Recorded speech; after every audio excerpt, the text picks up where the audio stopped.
Réveille ton bise. Tam, tam, tam. Réveille ton bise.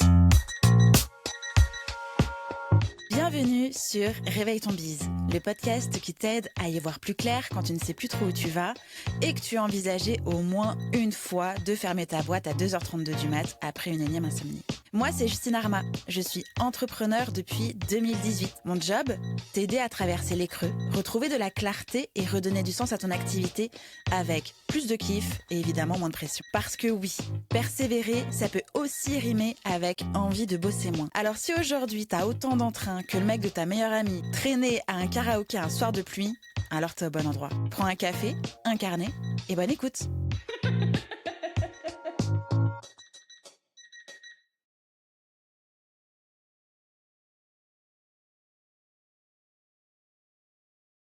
Bonjour Justine. Eh ben ça va super, merci et toi?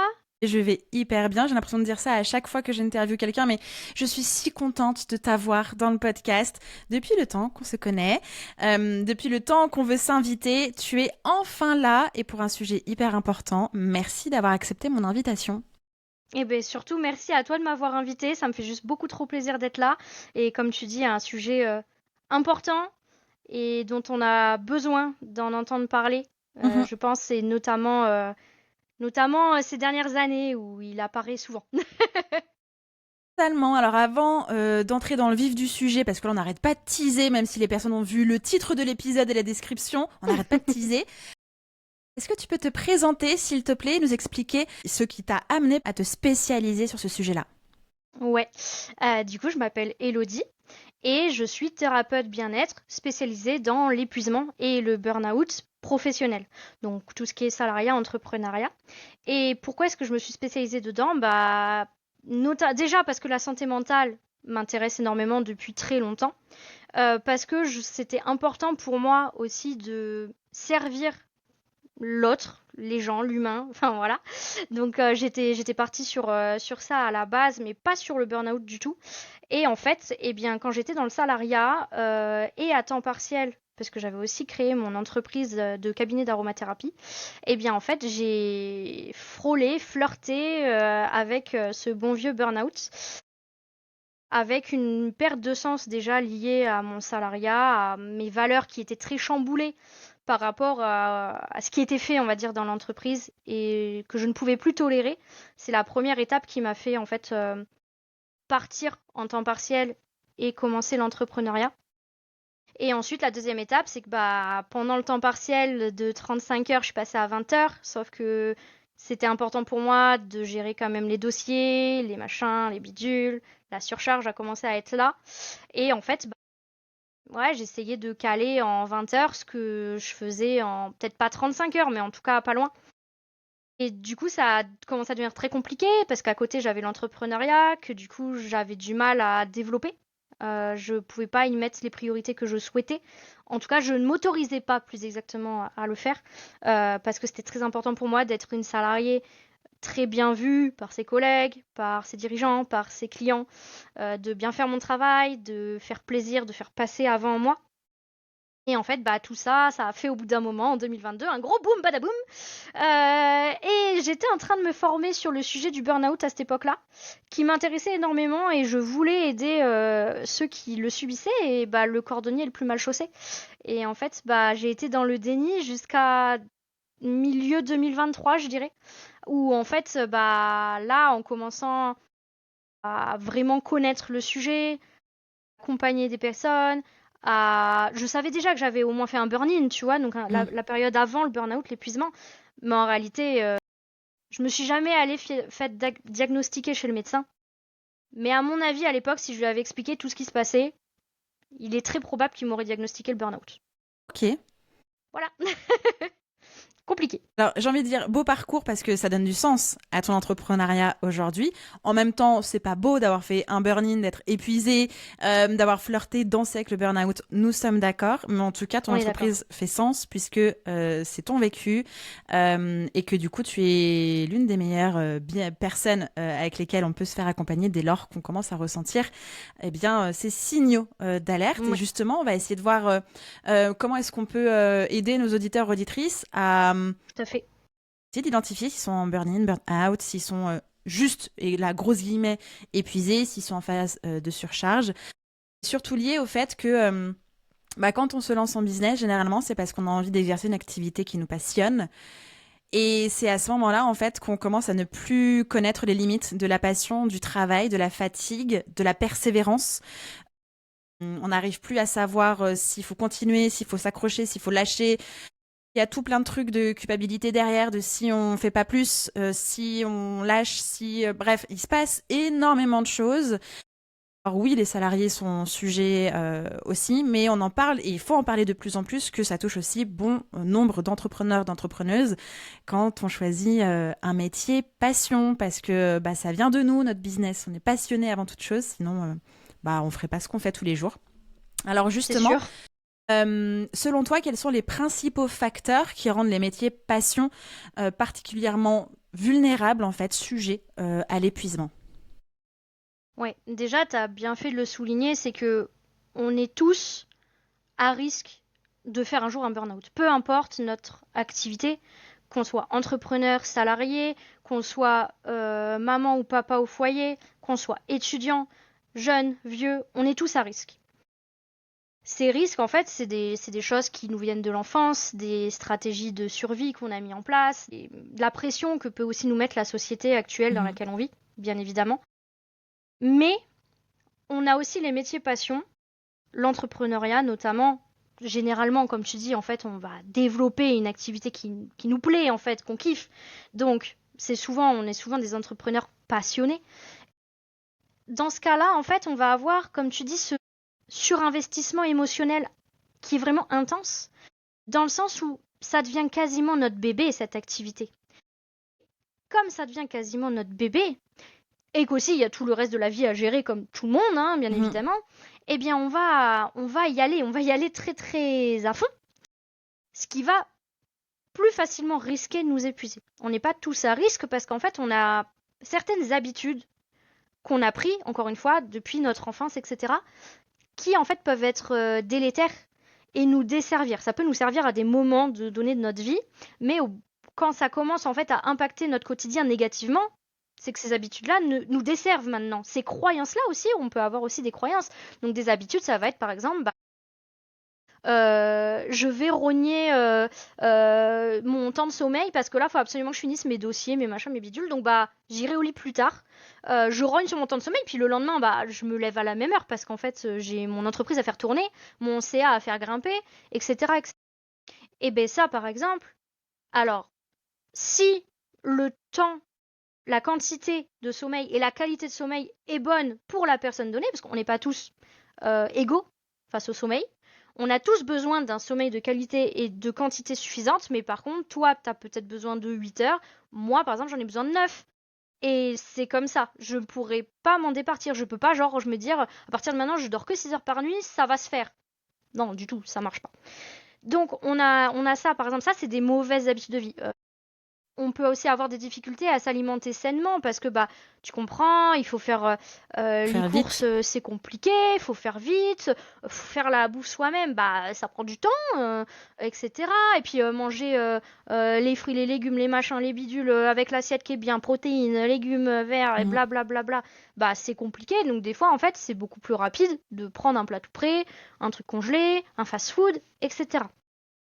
Et soit, en soi, c'est pas forcément un problème, mais généralement, si on dort mal, on va plus facilement avoir envie de malbouffe, sucre, gras, donc voilà. Donc voilà. Et en fait, du coup, le problème de la malbouffe, c'est qu'il faut imaginer que, imagine, tu as un compte en banque énergétique et dessus tu mets de l'argent. Cet argent, en fait, comment tu l'as? Tu as suffisamment dormi en quantité et qualité, tu mets 100 balles pour cette bonne nuit. T'as mangé sainement, tu mets 50 balles. Okay. Tu manges de la malbouffe, tu mets 50 centimes. Tu dors mal, tu mets moins 50 euros. Etc., etc. Et en fait, ça va être un équilibre avec lequel tu vas devoir jongler et avec lequel surtout tu vas devoir créer. Parce que l'équilibre, il se trouve pas sous une pierre. Il est nécessaire de le créer par rapport à ce que t'es toi-même, tu vois. Bien sûr. Donc déjà, pareil, l'équilibre de l'entrepreneur, ça peut être vite compliqué parce qu'on a un flou entre la vie pro et la vie perso. Souvent, on travaille de chez nous, des fois même de notre lit. avec l'ordi sur les genoux. C'est compliqué. Par exemple, pour l'exemple du lit, eh bien, il est important que la chambre reste un lieu de repos et de sommeil. Parce que sinon, en fait, le cerveau, il comprend pas. Donc, quand il ira dormir, il va se dire, bah, je fais quoi? Je dors, je travaille. Enfin, genre, j'en sais rien, tu vois. Et donc, avoir son bureau à soi, qui est vraiment spécifique pour travailler, ou en tout cas, voilà, pour faire cette activité à part, c'est déjà beaucoup plus sain. On va avoir plein de choses comme ça. On va avoir aussi, évidemment, le flip de pas faire le chiffre d'affaires. Donc, bah, si je fais pas le chiffre d'affaires, oh là là, on est le 20 du mois, je vais devoir cravacher. Ça, on connaît tous, on connaît tous. Et donc on va travailler encore plus, encore plus, encore plus. Et en fait, c'est plein de choses comme ça qui font que on a ce déséquilibre entre énergie donnée et ressources récupérées. Totalement. Et j'aimerais aussi préciser que, comme tu l'as dit, quand on travaille à son compte de chez soi sur un sujet qui nous passionne, on perd les limites, le cadre qu'on pouvait avoir à l'école, dans le salariat, etc. Et du coup, nos dimanches deviennent des lundis et vice-versa. Donc, parfois, on peut avoir tendance à être totalement décousu en termes de rythme, de pas avoir de vrai off, de vraies coupures, de vraies fins de journée, de vrais week-ends, de vraies matinées off, de vrais en fait, Moment. parce que ça nous suit de partout. Et même des personnes qui disent non mais moi je travaille que 2 heures par jour, oui mais c'est ces 2 heures par jour, tous les jours, toute l'année, pendant des années, il n'y a pas de repos pour autant. C'est du ça. tout. T'as raison de le souligner. Bah ça fait partie du flou vie pro vie perso au final, hein, mais t'as totalement raison de le souligner bah ouais, on est très nombreux ou le week-end on va aussi bosser, la nuit, le machin. Alors qu'on puisse adapter nos horaires et être flexible dessus, c'est bien, c'est intelligent parce que on a cette liberté, nous en tant qu'entrepreneurs généralement, de pouvoir justement adapter notre journée à qui on est, ce qu'on est et nos préférences. Et ça c'est top. Mais pas à outrance, comme je le dis. Parce que si on commence à faire 7 jours sur 7 et 10 heures par jour, allez, et je peux être gentille même, parce que je pense qu'il y en a qui font plus, bah ça devient impossible à gérer au bout d'un certain temps. Bien sûr, exactement. Et justement, comment est-ce qu'on pourrait faire la différence entre une fatigue normale et les premiers signes d'un épuisement? La fatigue normale, il faut vraiment s'imaginer qu'elle disparaît après un bon repos. Elle va disparaître rapidement après une bonne nuit de sommeil, après une sieste si nécessaire. Certaines personnes vont préférer faire des siestes et on appelle ça en fait dormir en fractionné. Pas forcément dormir les 9 heures, par exemple moi j'ai besoin de 9 heures, bah potentiellement je pourrais faire 8 heures et 1 heure de sieste. J'exagère un peu parce qu'en réalité on fait jamais 1 heure de sieste, mais peu importe. Mais et par exemple moi je le fais pas parce que généralement j'arrive mieux à dormir d'une traite quand on va dire je suis dans un fonctionnement optimal. Ou en tout cas le meilleur fonctionnement que je peux avoir pour moi. Mais certaines autres personnes, par exemple, on a les taxis aux États-Unis. Il y a beaucoup de drivers de taxi qui vont dormir en fractionné tout au long de la journée. Genre 20 minutes là, pouf, après il fait des courses, hop, 20 minutes là, et en fait il fait genre ça 4-5 fois. Alors, spoiler alerte, au bout d'un moment, tu craches parce qu'en réalité, il n'a pas du tout son content de sommeil. Mais ça existe. Il y a beaucoup aussi d'artistes qui font ça. Les Picasso et compagnie, en réalité, bah, c'est des gens qui sont plus à avoir de la créativité la nuit et tout ça. Et en réalité, bah, ça leur conviendra très bien de faire des courtes siestes à des moments précis de la journée et avoir un autre moment où ils vont dormir un peu plus longtemps. Ok. Et du coup, quand on pense les premiers signaux de l'épuisement, ce serait quoi? Si on arrive à récupérer en prenant quelques jours de vacances, si on arrive à récupérer en faisant, comme tu dis, de l'endormissement fractionné, si on a moyen de récupérer, c'est ok. Mais Ouais. à quel moment c'est pas ok? C'est ça. Donc, bah, du coup, voilà, la fatigue normale, elle va disparaître rapidement. Point.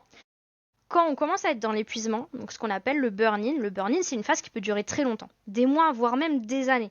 Ça, il faut vraiment s'en rendre compte. C'est une phase qui, en fait, on va avoir des symptômes, des signaux que notre corps nous envoie, que souvent, en fait, on passe à la trappe un peu comme une autruche, hein, on met la tête dans le sol.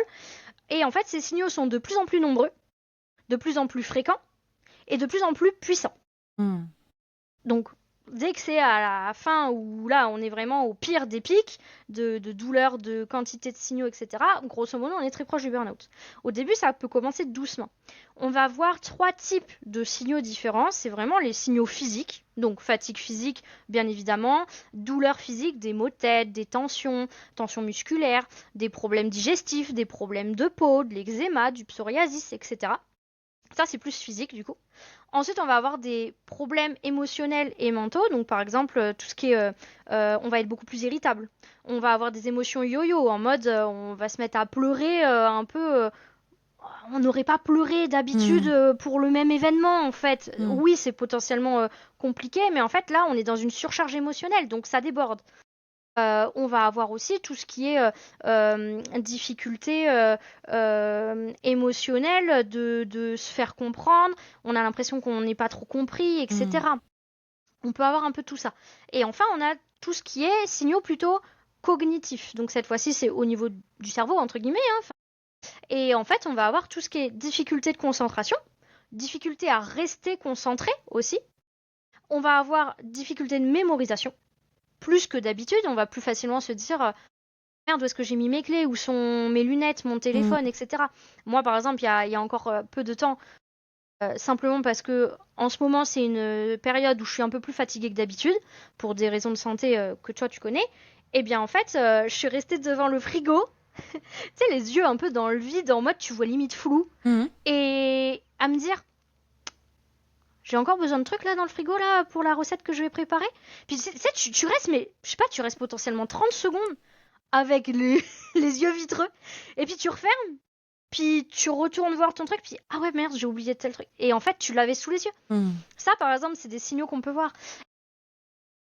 Évidemment, du coup, la fatigue mentale, c'était plus dans les signaux émotionnels, qui peut aussi apparaître de plus en plus fréquente.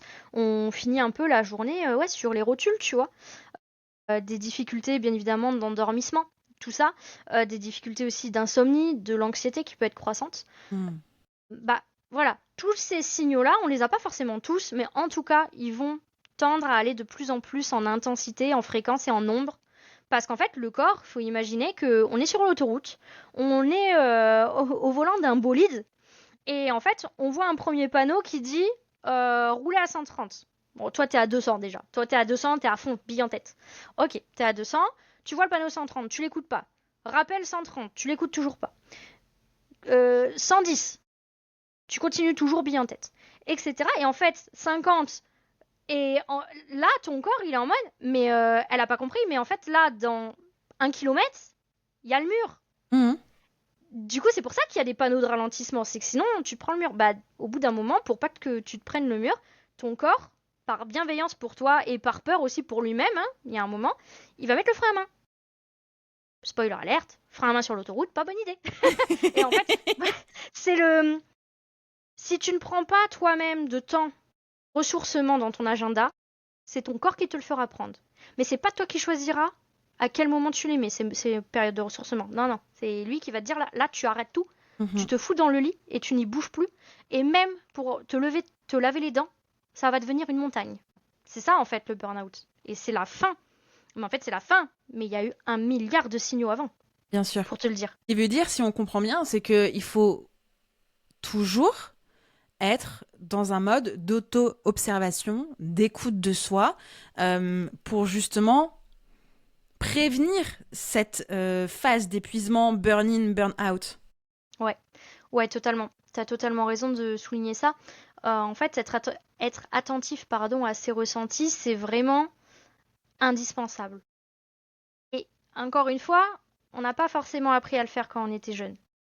Du coup, c'est compliqué. On n'en parle pas depuis si longtemps que ça, de commencer à, voilà, bah, par exemple, l'éducation bienveillante, à expliquer aux enfants quelle est cette émotion, qu'est-ce que ça signifie derrière, comment est-ce que tu peux l'accepter, l'évacuer, faire avec, et que c'est normal de la vivre et de pas la mettre sous le tapis. C'est encore assez récent. Et Inch'Allah, ça va continuer dans le bon sens en continuant à parler de ça. Mais du coup, bah nous, on arrive, on est des adultes et on est un peu coupé nos émotions. Les émotions, c'est un peu pas cool, tu vois. Hmm. Notamment quand elles sont entre guillemets négatives, donc la colère, la tristesse, la peur, etc., on va avoir tendance à je me suis encore mis en colère, c'est pas bien, et tu te flagelles, tu sais, un peu comme un petit diable sur ton épaule qui a Bien le sûr. fouet là et que schlac. Et le problème, c'est que du coup, on est coupé de nos émotions, coupé de nos ressentis, coupé de notre corps. Et on est beaucoup à considérer que notre corps est notre ennemi parce qu'il fait pas ce qu'on veut ou qu'il ne suit pas comme on le souhaiterait. Il ne va pas assez vite, il ne va pas suffisamment vite par rapport à ce qu'on veut faire, par rapport, on n'est pas content de ne pas avoir l'énergie qu'on veut pour faire tout ce qu'on a envie dans la journée. Le souci, en fait, c'est que notre corps, on y vit depuis le début, c'est lui qui nous porte. Et en agissant avec lui comme un ennemi et en essayant de le combattre, déjà, ça sert à rien. Et ça va juste faire que la chute sera plus brutale et plus compliquée à remonter. Donc, comment faire? Parce que là, c'est bien mignon, on dit que c'est important du coup d'être dans le ressenti de son corps. Mais en fait, ça s'apprend. Ça s'apprend et ça n'a pas besoin d'être des heures par jour d'écoute de son corps. C'est là, on peut tous se poser quelques secondes, 1 à 2 minutes, pas 10, 15, 20, 30 minutes, c'est bon, on peut le faire en beaucoup moins de temps. Et qu'est-ce que je ressens là dans mon corps? Qu'est-ce que je ressens? Est-ce que là, au niveau de mes pieds, est-ce que je ressens des tensions? Est-ce que j'ai de la douleur? Est-ce que je me sens confortable, inconfortable? Est-ce que je ressens du chaud, du froid? Est-ce que je me sens neutre? Mhm. On a le droit, c'est ok. Et juste focaliser au fur et à mesure de tout son corps, du bas en haut, préférentiellement, pour voir qu'est-ce qui se passe. Moi, par exemple, là, tout de suite, je ressens quelques tensions au niveau de mon cou et de mes épaules. C'est ok. Maintenant, je me connais suffisamment pour savoir que c'est un de mes premiers signaux de stress et de fatigue. Et en fait, au fur et à mesure, en faisant ça, on va pouvoir mettre des mots sur nos mots et pouvoir vraiment se regarder sans jugement, un peu comme si on se mettait à côté, comme un ami bienveillant qui, là, il fait un scan et il voit ce qui se passe. Et c'est ok. Ça peut être négatif, positif, c'est ok, ça existe. Ça existe et le but, c'est pas de se couper de ce qui est négatif, quoi. C'est pas ça l'intérêt. Et en fait, en faisant ça, déjà, tu vas pouvoir te rendre compte que le corps, il t'en envoie déjà des signaux. Et qu'on n'est pas sur cette idée reçue un peu de j'ai été diagnostiquée burn-out et en fait, je l'avais pas vu venir. Mhm. On le voit venir. On Mhm. l'écoute pas. C'est ça. Notre corps nous le dit, mais on l'écoute pas. T'as pas voulu regarder, quoi. Ouais, c'est ça. En fait, on se met des lunettes sur les yeux parce qu'on... Non, non, non, je vois pas, tu sais, comme un enfant un peu. Enfin, non, non, non, non, me dis rien et tout. Donc, c'est ça, mais c'est quelque chose qui s'apprend, qui peut être un peu inconfortable au début parce que c'est pas quelque chose d'habituel. Mais j'ai envie de dire, quand t'étais enfant, si tu t'étais arrêté d'essayer de marcher après les 3 premières gamelles, tu marcherais pas aujourd'hui, hein. Donc c'est bien que tu as réussi à passer outre ça. Donc voilà, moi ce que je pourrais conseiller à nos auditeurs et auditrices, ça serait de faire de prendre le temps 1 minute, 1, 2, 3 fois par jour. Commencer petit, 1 fois par jour au début, et puis la semaine d'après 2 fois, et juste voir les informations que ça donne, juste l'information que ça donne, tu vois. Exactement, ça c'est vraiment une méthode de body scan et pour les personnes qui souhaitent essayer en tout cas cette méthode-là qui est vraiment très rapide en soi, on peut trouver des body scans sur YouTube, on peut trouver des body scans sur Petit Bambou, ça peut se faire entre guillemets très rapidement mais surtout très facilement parce que l'idée c'est pas que ce soit rapide, on arrête de tout vouloir que tout aille vite, là c'est prendre le temps de le faire et de le faire simplement sans avoir 1,5 milliard trucs à faire juste avant. On se pose, on lance YouTube, Petit Bambou, peu importe, on réécoute cet épisode parce que tu l'as très bien fait ce body scan. Encore, j'ai fait Et tous on les se pieds. scanne. Il y a ça, et puis effectivement, ce qui peut être intéressant en plus ou différemment, c'est tout ce qui est aussi de poser à l'écrit ce qui se passe en fait. C'est ça. De faire Ouais, un peu de ouais, journaling. ouais.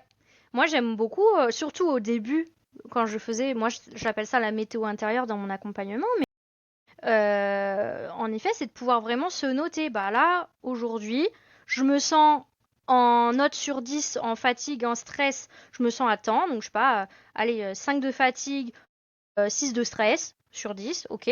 Et maintenant, voilà, mes ressentis, c'est ça. Alors, on va plutôt noter les négatifs parce que c'est ceux-là qui vont nous donner plus d'informations.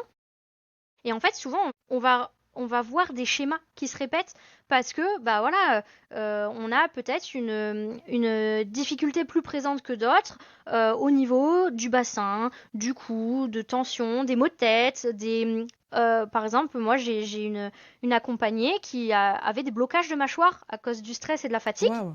Et du coup, bah, forcément, ça agit surtout, donc blocage de mâchoire plus maux de tête.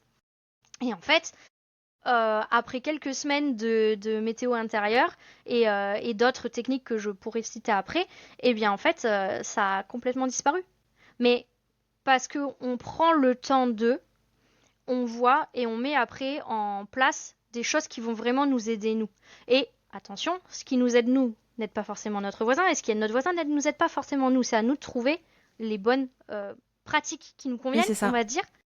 Et ce que je veux absolument dire à nos auditeurs et nos auditrices, c'est que tout ça, s'écouter, ralentir quand on en ressent le besoin pour mieux repartir ensuite, etc. Je veux vraiment leur dire que c'est un acte de respect et de bienveillance envers nous-mêmes, en fait. Mhm. Voilà. Totalement. Et j'ai même aussi envie d'appuyer un peu ça, c'est que ce serait un fonctionnement naturel et optimal, même pour la survie de l'humain. Mais Ce totalement. n'est que notre société qui nous a appris qu'il fallait toujours être dans le mouvement, la productivité, la production, la Exactement. création, l'activité en fait, totalement, la réflexion, tous ces trucs en sion, invention, etc. etc. Ouais, Le chasseur-cueilleur, il n'était pas en train de se demander combien de posts il allait faire sur Instagram, en fait. c'est sûr. Et regardez pas ses stats toutes les 3 secondes. Voilà, c'est qu'en fait, il y a tout ce quotidien-là, ces obligations, entre guillemets, qui sont venues s'ajouter et qui nous ont fait arrêter notre fonctionnement naturel et optimal, de Ouais. prendre le temps de vivre, de prendre le temps de respirer, d'aller marcher un peu, de faire le vide. Et faire le vide, ne rien faire, j'ai même envie de dire, c'est la chose la plus difficile que j'ai eu à faire. Parce que ne rien faire, genre juste regarder les nuages et s'accrocher aux nuages Mhm. et genre arrêter de penser, mais c'est effroyable, Oui.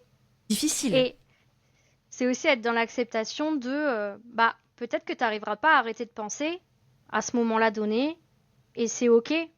Là, peut-être que ton corps, il arrivera pas, et bah, c'est comme ça, en fait. Tu vois, il n'y a pas besoin de se flageller. On se flagelle déjà assez comme ça. Et je trouve ça intéressant que tu le mentionnes, c'est que notre société, c'est si tu n'y arrives pas, t'es pas à la hauteur. Si tu n'es pas productif, tu n'es pas assez. Mhm, Si tu ne fais pas des choses, enfin, ou plutôt, si tu ne fais rien, alors t'es pas productif, donc t'es pas assez, etc. mhm. Mais par exemple, ne rien faire. Moi, on me dit souvent, mes accompagnés, ma communauté, tout ça, on me dit souvent, ah, ce week-end, j'ai rien fait. J'étais devant la télé, à regarder un film, machin, j'avais pas envie de bouger, de sortir, machin, j'ai rien fait. Est-ce que vraiment, t'as rien fait? Dans le sens où prendre soin de soi, prendre du repos, regarder la télé parce que ça te fait plaisir de regarder un film, passer la journée ou le week-end à la maison parce que bah t'as pas envie de sortir et que ça te fait du bien en fait, ça te relaxe, ça te détend, ça te remet en énergie, ça te ressource. Est-ce que c'est vraiment ne rien faire? Tu vois, j'aime bien dire que ça reste des verbes d'action. Mhm. Donc à partir de ce moment-là, tu ne fais pas rien. Par exemple, moi j'ai banni ce terme de mon langage parce que le cerveau a tendance à prendre pour argent comptant ce qu'on lui dit. Donc si tu dis je n'ai rien fait, lui il va le prendre pour acquis.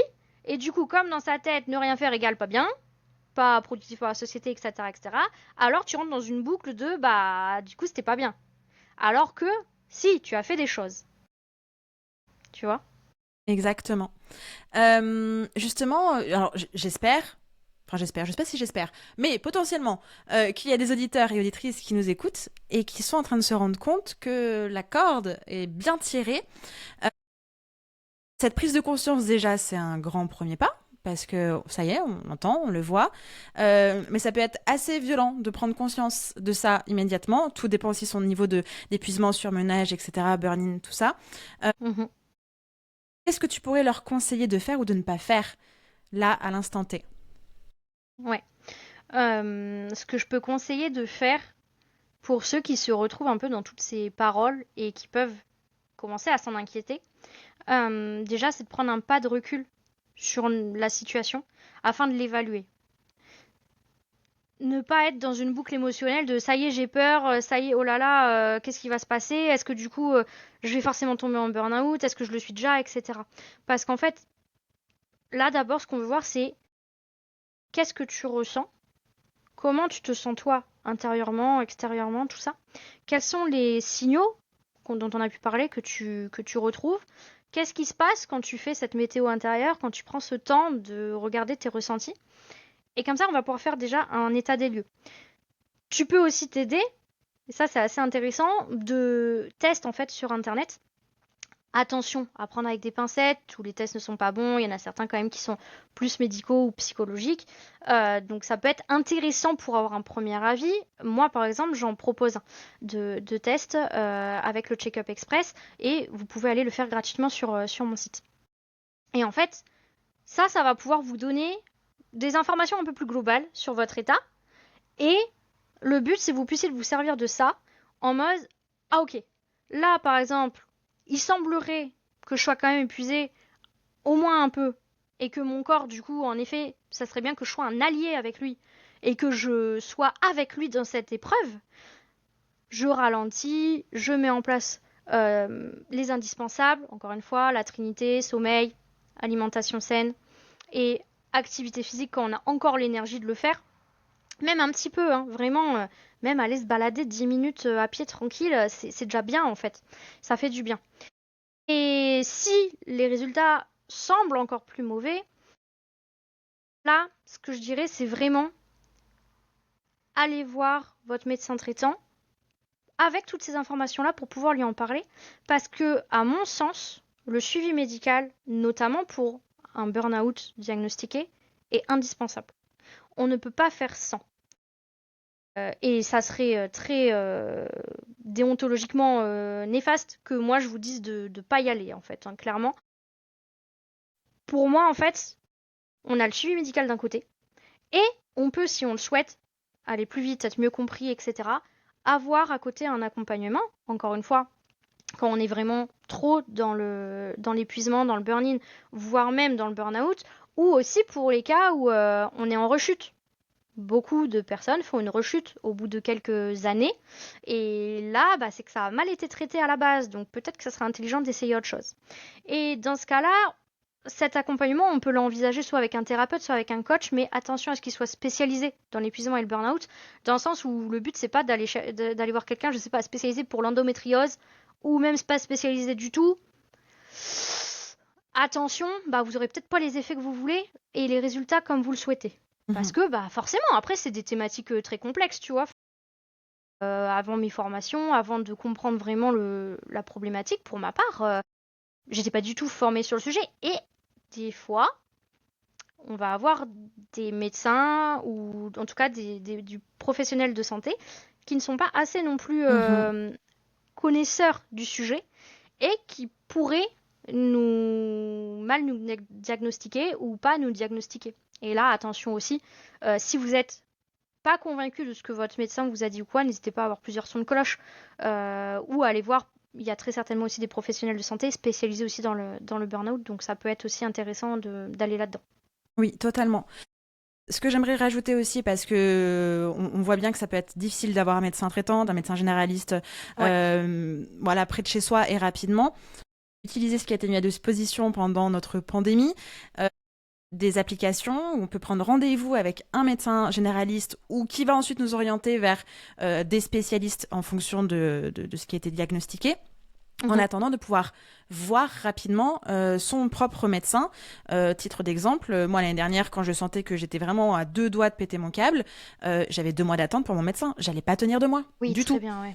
Tu vois. Donc, il a fallu que je passe par d'autres médecins pour tout de suite avoir un diagnostic, tout de suite avoir OK, il se passe ça, il faut mettre ça en place, on va arrêter de faire ça, etc. Le temps d'avoir un rendez-vous avec mon médecin. Oui. Et parce que j'avais eu un diagnostic, j'ai pu avoir rendez-vous avant les 2 mois d'attente.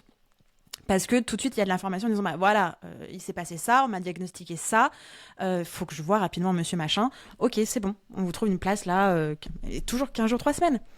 Donc Ouais, bon, oui, oui, il y a des ça endroits où ajoute. c'est difficile, exactement. Oui, c'est sûr. C'est Donc il y a sûr. des alternatives utiles comme ça, et aussi à toutes les personnes, parce qu'évidemment, on s'adresse à des entrepreneurs. Pour un entrepreneur, dire t'es fatigué, faut que tu t'arrêtes, ça peut être archi compliqué parce que justement, derrière, Totalement. si je m'arrête, ma boîte coule.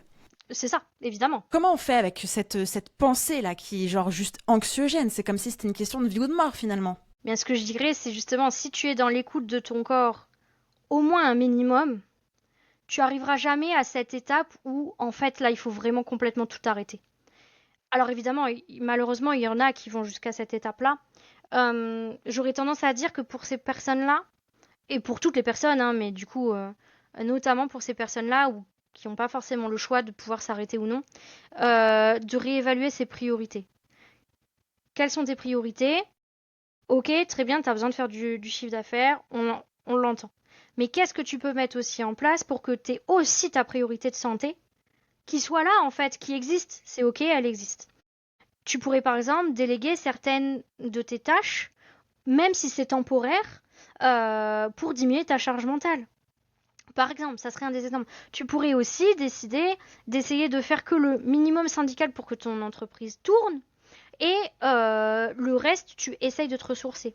Et vraiment, c'est très important de le dire, c'est que on va avoir besoin à un moment de se fixer des limites saines, d'apprendre à dire non ou oui, mais c'est très difficile, mais c'est nécessaire quand on se sent épuisé ou quand ça ne fait pas sens pour nous, de pouvoir se permettre de dire parfois non.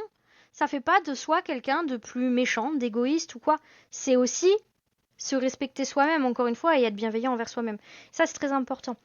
Et du coup, diminuer le nombre de choses qui nous fatiguent, qui nous épuisent, qui aspirent notre énergie, augmenter le nombre de choses qui nous redonnent de l'énergie, qui nous ressourcent, et surtout pitié, mais pitié, c'est faire attention au sommeil et à l'alimentation, à l'activité physique. On n'en parlera pas là dans le sens où la personne en burn-out ou proche de l'être, elle n'a pas l'énergie de le faire et c'est ok. Ça reviendra au fur et à mesure quand ça reviendra. Mais du coup, les fondations de notre bien-être, et là je parle vraiment de fondations et même pas de piliers, c'est le sommeil. Mhm. Et ensuite, dans les piliers du bien-être, on va avoir l'alimentation, l'activité physique, etc. Mais donc, s'il vous plaît, faites attention à votre sommeil en qualité et en quantité et ne rognez pas sur vos horaires. Essayez de comprendre vos besoins physiologiques et Mhm. biologiques. Combien d'heures vous avez besoin, vous? Le minimum, alors, le minimum normalement c'est 7 heures.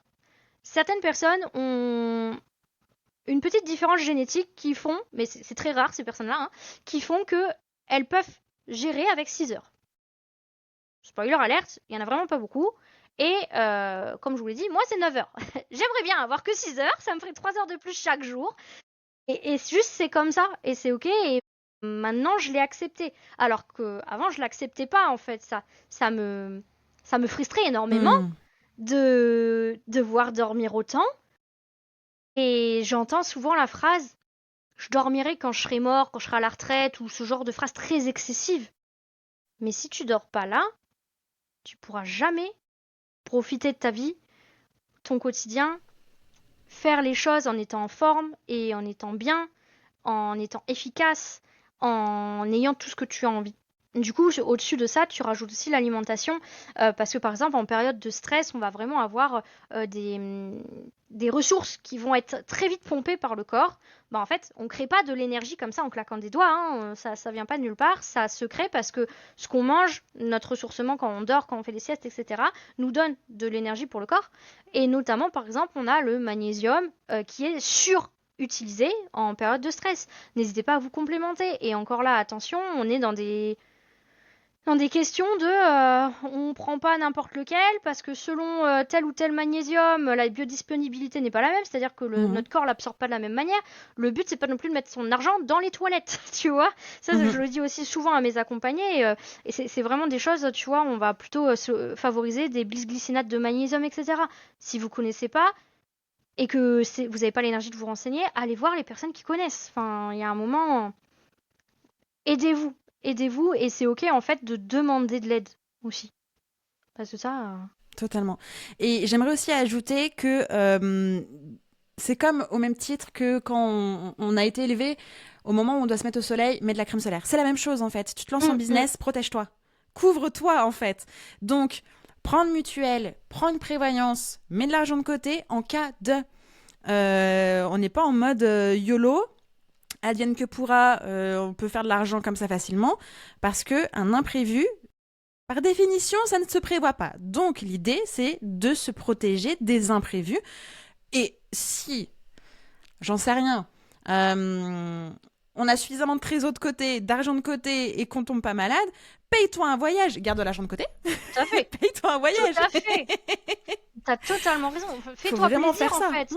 Et même, pas forcément un voyage qui pourrait prendre beaucoup de finances d'un coup, mais même si t'aimes bien aller te faire un spa, bah dis-toi que voilà, cette trésor-là, elle est utile aussi pour ton bien-être. Je sais pas, une demi-journée par mois, peu Carrément. importe, ou t'aimes bien les massages, ou t'aimes bien la lecture, enfin peu importe, ou t'aimes bien les mandalas, tu vois, bah tu pompes là-dedans parce que c'est fait pour ton bien-être si tu le souhaites, tu vois. Ou tu peux Exactement. avoir deux trésors, une pour ton bien-être ou autre, mais en tout cas, c'est ok de te prendre des choses pour toi, tu vois. C'est important. Exemple très concret, il y a 10 jours, je suis allée me faire masser. Un massage incroyable, ça coûtait 70 € et quelques, il me semble. Donc, tarif normal, tu vois, mais c'est quand même un tarif que tu sors. Ouais. Et je suis rentrée à la maison, j'ai dit à Marvin, je dis mais pourquoi je fais pas ça plus souvent alors que j'adore ça. Je me faisais masser par ma maman quand elle avait son centre de spa. Enfin, j'ai grandi avec ça, avec cette notion de bien-être, de massage, tout ça. Je dis mais je me l'offre pas. Par contre, pendant des années, je fumais comme un fucking pompier et donc je dépensais de l'argent dans de la cigarette. Aujourd'hui, je ne fume plus. Et pourquoi je dépense plus cet argent que je dépense plus, tu vois, dans les clubs. Pourquoi est-ce que je vais pas le faire je sais pas, une fois par mois ou une fois toutes les 6 semaines, j'en sais rien, peu importe, me faire masser. Puisque j'étais à, je sais pas, 10-15 €. Alors, je fumais des roulés, donc moins cher que les Indus, donc les blondes. Mais je ne sais même pas combien ça coûte maintenant les cigarettes, mais je pense que largement, je dépensais 100, 120 €, 150 par mois de cigarettes. Ouais, c'est énorme. Voilà. De massage. C'est sûr que quand t'arrêtes ou que tu diminues le budget, tu peux le mettre dans autre chose, tu vois. Ça, bien sûr, c'est ça. C'est intéressant que tu parles de ça parce qu'on a aussi, par exemple, quand on commence à se sentir mal, j'en ai pas parlé tout à l'heure, on peut commencer à avoir des comportements compulsifs. Ça peut être sur des cigarettes, ça peut aussi être sur le café. Très, très néfaste d'en prendre trop. Ça peut être des achats compulsifs sur Internet parce que, en fait, ça nous fait du bien sur le moment. Ça nous comble exactement. Ça peut être aussi des compulsifs sur l'alimentation, sucré, gras, etc. J'en parlais. Notamment en fin de journée. Tiens, je vais manger des bonbons, du chocolat, du machin, des bidules. Et ça peut être aussi une prise d'alcool plus fréquente en fin de journée aussi. Parce qu'il n'y a que comme ça où on arrive à faire un peu stopper le moulin du cerveau. C'est ça qui mouline. Et attention, ça aussi, ça peut être des signaux intéressants à remarquer si vous commencez en fait à avoir ce genre de comportement de plus en plus régulier, de plus en plus fréquent. Tu fais bien de préciser, surtout que quand on va de moins en moins bien, les premières choses que l'on enlève, c'est ce qui nous font du bien. Ouais. Dès qu'on est un peu en mode urgence, on arrête d'aller marcher, on dort moins, on mange mal, on fume plus, que des choses en fait qui vont détériorer au fur et à mesure notre énergie, nos ressources, notre santé. Totalement. Alors qu'on sait pertinemment ce qui nous fait du bien, puisqu'on est devenu entrepreneur pour pouvoir peut-être passer plus de temps à la lecture, à la marche, au sport, j'en sais rien en fait. Et c'est les premières choses qui sautent. Alors encore une fois, dans une optique de prévention, il y a des contrats que vous pouvez faire avec vous-même, des priorités. Soyez votre meilleur client. Si vous avez besoin d'avoir des super clients pour prendre soin des clients, par exemple, pour travailler je sais pas quoi, soyez votre meilleur client. Et intégrez-vous dans votre planning, dans vos obligations, dans vos contraintes. C'est là. Faut pas que ça bouge, en fait. Ça me fait penser à l'histoire du bocal et des cailloux. Est-ce que tu l'as déjà entendu? Moi, je l'ai entendu, mais je veux bien que tu la répètes. Ouais. Ouais, pour nos auditeurs et auditrices. Mhm. Le bocal avec les cailloux, alors c'est soi-disant un professeur qui est à l'université qui a dit ça à ses étudiants. Il prend un bocal et il met dedans des gros cailloux qui vont jusqu'en haut du bocal. Et là, il demande à ses étudiants, est-ce que le bocal est plein? Ses étudiants, en chœur, oui! Ok. Il prend des petits cailloux, des petits graviers, il en fait glisser dans le bocal et en fait, il commence à tomber vers le bas. Il redemande à ses étudiants, est-ce que le bocal est plein? Tous en chœur, oui! Et après, il prend du sable, il fait glisser et ça finit de remplir le bocal. Il demande à ses étudiants, est-ce qu'il est plein? Oui! Et là, il prend un liquide, il en met encore un verre entier et en fait, ça a complètement pris. L'histoire derrière ça, ce qu'il explique, c'est que les gros cailloux, c'est les priorités dans notre vie, c'est ce qui est le plus important pour nous. Les granulés, c'est ce qui est un petit peu moins important, mais qui est quand même important pour nous, mais moins prioritaire. Le sable, ça va être tout ce qui est truc qu'on n'a pas prévu, les grains de sable qui font un peu bloquer le rouage, les engrenages, etc. Et l'eau, il dit en rigolant, c'est la bière qu'on boit avec ses potes. Peu importe. Toujours est-il que là, si on reprend ça, ce qui est intéressant, c'est comment est-ce qu'on peut le mettre en place dans notre vie. Parce que, ok, je trouve que c'est une histoire très sympa à être racontée, très sympa à être entendue aussi. Mais comment est-ce qu'on peut le mettre en place dans sa vie? Eh bien, quelles sont vos priorités? Oui, beaucoup vont dire, moi-même, je suis pas ma propre priorité. Là, je vous dis, attention, c'est peut-être pas le meilleur des plans parce que, bah, comme on l'a vu, en fait, voilà ce que ça peut faire du coup de pas être sa propre priorité. Bref, toujours est-il que dans son agenda, le mieux à faire donc serait de d'abord caler uniquement nos grosses priorités, donc les gros cailloux, dans notre agenda, et c'est des non négociables. Ça sera fait à ce moment-là, point barre, on ne l'enlève pas. Donc, si une de nos priorités, c'est d'aller bien, et c'est, du coup, bah, par exemple, au travers de balades, de sommeil, etc., c'est calé dans l'agenda, ça ne bouge pas, on ne fait pas de « Ah bah tiens, ce bloc-là, ah tiens, c'est aller à la salle, je le dégage !»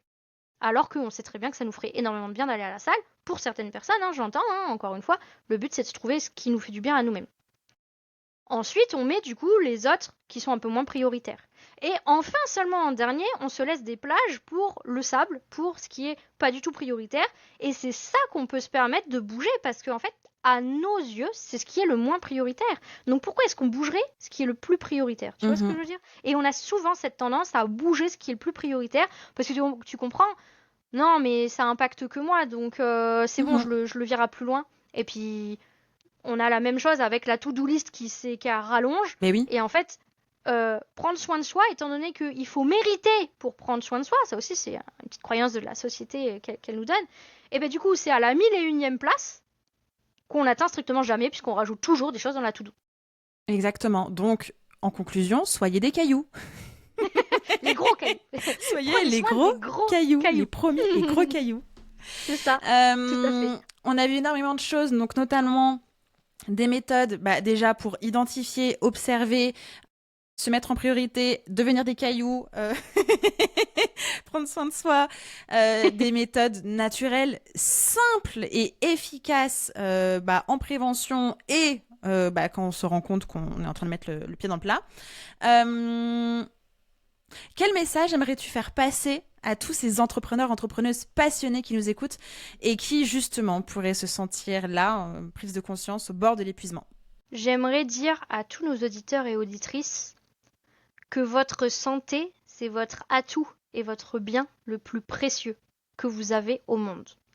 Que sans vous, il n'y a pas d'entreprise. Donc non, c'est pas une perte de temps. C'est la meilleure stratégie que vous pouvez avoir pour le marathon, en fait, qui est l'entrepreneuriat, parce que c'est pas un sprint, c'est un marathon. Donc, voilà, le message que je veux faire passer, c'est vraiment votre santé et votre atout et votre bien le plus précieux. Je pense qu'il n'y a rien à rajouter parce que c'est clairement ça. Si vous n'êtes plus derrière votre bureau parce que vous ne pouvez plus y être, il ne se passera plus rien. Donc l'idée, c'est de réussir, et je sais à quel point c'est difficile de trouver son équilibre. Et en plus, c'est fluctuant, donc l'équilibre que vous allez avoir aujourd'hui sera différent sans doute demain ou après-demain. Acceptez cette évolution, soyez en auto-observation, devenez des super cailloux, prenez soin de ces super cailloux de Dieu et apprenez en fait, ou remettez-vous en tête un post-it, j'en sais rien. que vous êtes au centre de tout et que ça doit être le cas constamment. Et c'est pas faire preuve d'égoïsme. On peut pas être en survie financière parce que le business marche moins bien et en même temps avoir une santé de merde, ça va pas le faire du tout en fait. Donc prenez soin de vous. Le business, ça va, ça vient, on sait, c'est une évolution aussi. Mais vous, en fait, il y a une seule chance en fait. C'est pas en sortant une nouvelle offre que vous aurez une meilleure santé du tout. C'est sûr. La santé, c'est précieux. Vous êtes votre meilleur outil, meilleur atout. Prenez soin de vous. Prenez soin de vous. On dirait presque qu'on est en train de terminer cet épisode avec soit une pub prévention MST, j'avoue, soit fin de concert des enfoirés. Voilà. Protégez-vous. Protégez-vous. Merci beaucoup, Élodie. Avant de te quitter, où est-ce qu'on peut te retrouver pour avoir le meilleur de tes conseils? Et puis comment est-ce qu'on peut se faire accompagner? Bref, dis-nous tout. Eh bien déjà, merci infiniment à toi, encore une fois, de m'avoir invité. Ça m'a fait extrêmement plaisir d'être avec vous tous et toutes ici présents. Et du coup, vous pouvez me retrouver sur Instagram notamment. Donc mon compte, c'est Aromathérapie. Justine vous l'écrira, je pense, en description. Évidemment. Voilà. Et voilà, là-bas, il y aura toutes les informations. Vous aurez aussi le test gratuit si vous souhaitez le voir où vous en êtes, tout simplement, pour avoir quand même quelques infos. Et mon accompagnement là-bas, tout ça. Donc voilà, n'hésitez pas à venir me parler. Jusqu'à maintenant, j'ai mangé personne qui est venu me parler. 100% des gens sont repartis vivants. Donc... Non, totalement. Et puis j'aimerais aussi préciser que tu es la fondatrice du podcast L'heure du réveillage. Et donc le podcast sera aussi en lien, enfin en description de cet épisode. Parce que le premier pas, c'est aussi d'écouter tes meilleurs conseils. Et ton podcast est exactement fait pour ça. Merci beaucoup, Justine. Merci à toi. Bonne semaine à toutes et à tous. Oui. Et tu reviens évidemment quand tu veux. La porte est grande ouverte. C'est un sujet précieux. Voilà, donc avec grand plaisir pour te recevoir à nouveau. À très bientôt, Élodie. Merci, à très bientôt. Bye bye. Bye bye.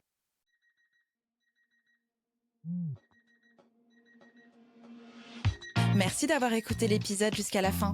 Tu es clairement dans le club des vrais. Si ça t'a fait du bien, fait réfléchir ou donner un peu d'élan, partage-le à une entrepreneur autour de toi. Tu peux aussi t'abonner, laisser un avis et des étoiles sur Apple Podcast ou Spotify. C'est clairement le meilleur moyen de faire vivre Réveille ton bise. On se retrouve très vite dans le prochain épisode. D'ici là, prends soin de toi et de ton bise. Bye bye.